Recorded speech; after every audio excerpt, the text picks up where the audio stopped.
الله تبارك الله يعني عجبني في الملابس التركية، في العبايات، مستلزمات الاكسسوارات، الشنط، ما إلى ذلك. واللي فتحته ما شاء الله تبارك الله يعني شابة صومالية ما لها إلا سنة و5 شهور فقط في الصومال.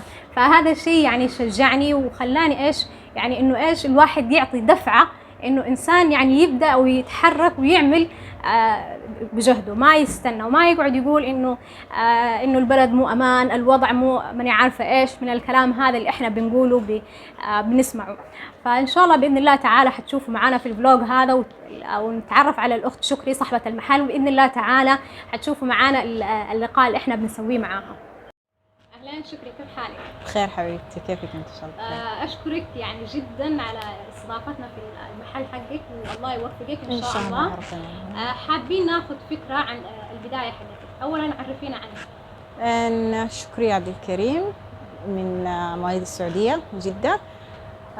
لي سنة و5 شهور تقريبا هنا في مقديشو، الحمد لله رب العالمين. بديت مشروع ملابس تركية في سيتي مول الطابق الأول، واسم المحل بيلان.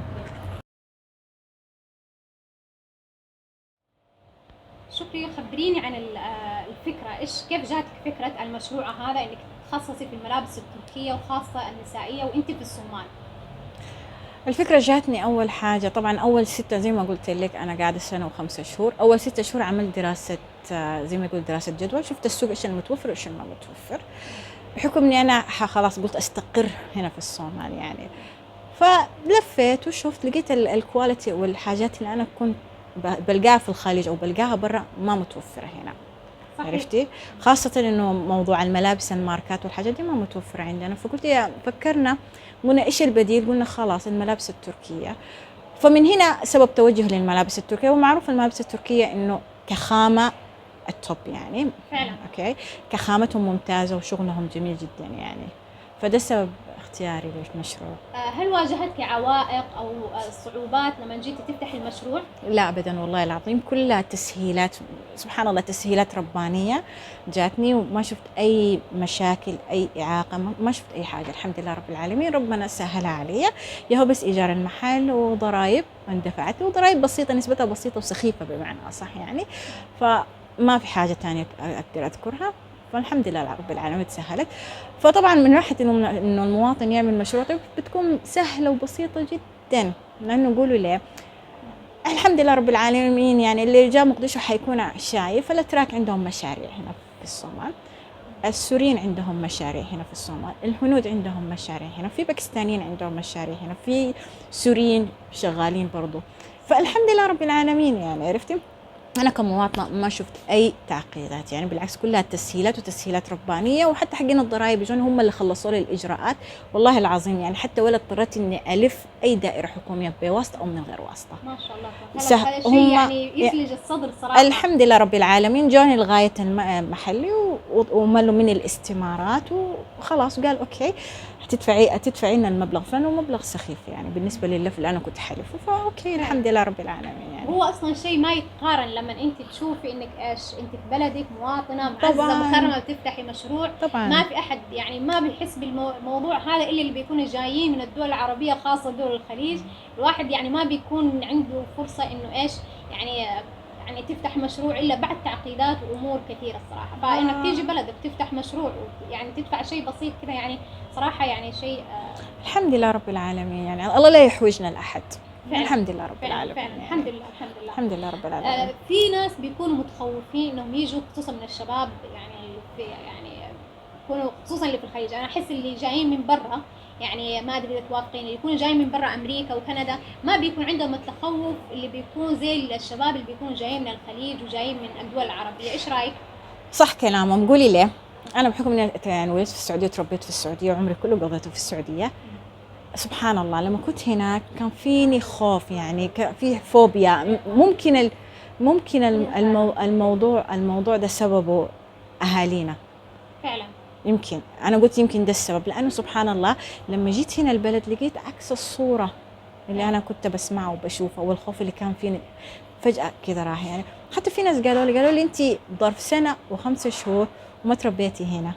ولا عشتي هنا ولغتك الصومالية ركيكة يعني أو ميتة بمعنى أصح، وفكرت إنك تعملي المشروع وتستقري هنا وتشتغلي هنا، قالوا دي شوية خطوة جريئة منك يعني. فعلا. فقلت لهم جريئة ليه؟ مدام ده وطني أنا عندي فيه الأحقية. صحيح فعلا. عندي فيه الأحقية إني أنا أستثمر فيه يعني، مدام إنه ديرتنا فاتحة للأجانب، كان سوريين، كان يمنيين، كان باكستانيين، كان هنود، كان أتراك، ما حتفتح لنا يعني يدنا. إحنا الحمد لله رب العالمين يعني، الحمد لله. شكرا. أنا لاحظت عندك لهجة سودانية. طبعا. حكينا أكيد درستي هناك. الحمد لله رب العالمين. طبعا زي ما عارفة السعودية الأجنبي مو مسموح له يكمل جامعة للأسف يعني. فالحمد لله رب العالمين بعد ما خلصت الثانوية العامة توجهت للسودان، والله يوفقهم صراحة، زي ما يقولوا الشعب السوداني فوق راسي، لأنه الحمد لله رب العالمين الماجستير كملت عندهم وبمنحة يعني الحمد لله رب العالمين. وبعدها اشتغلت عندهم، اشتغلت معاهم، اشتغلت في منظمات، اشتغلت معاهم في مدارسهم، اشتغلت معاهم الحمد لله في مستشفيات. كويس ما شاء الله. أخذت خبرات يعني بعد ما درستي، مو أيوة. بس درستي وتركتي. لا اشتغلت هناك، اشتغلت معاهم في السودان. فدي الحاجة اللي ساعدتني الحمد لله رب العالمين. بعد ما اني اقدم هنا في الصومال، بعد ما قدمت في الصومال الحمد لله رب العالمين اخذوني في مستشفى مدينة، عندي قسم شغالة في قسم الاغتصاب، مديرة قسم الاغتصاب في مستشفى مدينة. فالحمد لله رب العالمين. فدايما بقول الفضل يرجع للشعب السوداني، لأن هم اللي أنا لو كان بس كان عندي ثانوية ما كان وصلت للمنصب اللي أنا اليوم واصلت له. صحيح. ما كنت وصلت للحاجة اللي أنا اليوم فيها. فدايما سبحان الله بشكرهم يعني، دايما بشكرهم من قلبي. فالحمد لله رب العالمين يعني. ما شاء الله تبارك الله يعني. الحمد لله. بعد أهلي طبعا. مو بس يعني صاحبة محل ومشروع، لا ما شاء الله تبارك الله عندك خبرات وعندك الحمد يعني لله. ما شاء الله وصلت للماجستير صح؟ الحمد لله خلصت الماجستير، وإن شاء الله نهاية السنة دي حكمل الدكتوراه بإذن الله واحد الأحد. إن شاء الله يا رب. شكري. عندك كلمة تبي توجهيها للشباب الصومالي على أساس يعني اللي يبي يفتح مشروع متردد، اللي مثلا يبي يجي البلد أو متردد عموما يعني؟ أنا أبغى يهرت موضوع التردد ده شوية، أنا بيضايقني. واي ليه بتضايق؟ أنا بجد يعني بتضايق جدا. ليه؟ إحنا كان قاعدين كان قاعدين في السعودية، كان قاعدين في الإمارات، كان قاعدين في الكويت anyway في دول الخليج عامة دي كلها ما عندنا حتى لو الحمد لله رب العالمين شغالين بوظائف. وظائفنا رواتبنا أقل الرواتب. صحيح فعلا. ما قرأت حقوق ما عندنا زي حقوق المواطن، ومن حقهم ديرتهم. هذا ما حرضونا في الصومال إنه يكون مثلا الأجنبي عنده الأفضلية منه، ومن حقهم. أي صحيح يعني كل بلد لها طبعا أنا مدام بنت البلد أنا الأحق في البلد. صحيح. فأنا ما حلوم قرأت. فأنا الحاجة اللي بتضايقني في الشباب اللي عايشين في الخليج ما عندهم لا بصراحة يعني لهم صوماليين لهم عرب. صحيح فعلا. يعني مش عنده في مشكلة بتاعت هوية في النص. صحيح. من قرأت يعني دي المشكلة اللي أنا لاحظتها فيهم. حاجة الثانية اللي قاعدين في أوروبا واللي قاعدين في أمريكا واللي قاعدين في كندا الحمد لله رب العالمين عايشين أحسن مننا. صحيح. كان عندهم حقوق يعني من ناحية الحقوق الإنسانية ماخذين حقوقهم بزيادة علينا. صحيح. هو خليج الشغل كان الجامعات متخرجين من أحسن الجامعات. صحيح. قرأت كان التعليم كان الصحة يعني، وإحنا عارفين وضع أمريكا وكندا وأوروبا.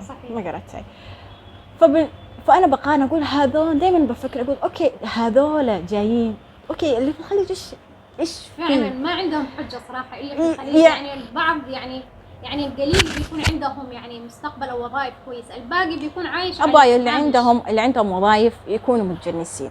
أي صحيح. يكونوا متجنسين يعني، حتى لو متجنس حتى أنت متجنس نهاية اسمك الصومالي.